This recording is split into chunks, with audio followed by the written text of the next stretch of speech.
ආයිබෝන්.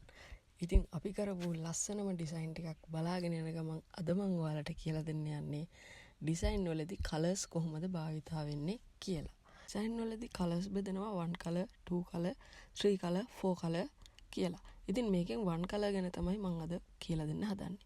1 color කිව්වහම ගොඩක් අය හිතන් ඉන්නේ මේක කළු සුදු විතරයි කියලා. ඒ කියන්නේ ඔයාලා print එක කරගන්න පුළුවන් ෆොටෝකොපි එකක් වගේ. එහෙම නැත්නම් black and white වලින් විතරයි කියලා.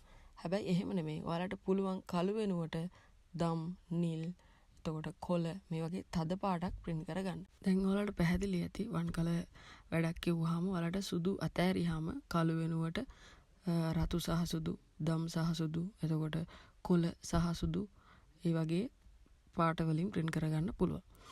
එහෙමනම් මම හිතනවා 1 color වැඩක් ගැන පැහැදිලිව අවබෝධයක් එන්නේ නැති කියලා. අපි ඊළඟ වීඩියෝ එකකින් 2 color වැඩක් ගැන කතා කරමු. අපි follow කරන්න අමතක කරන්න එපා.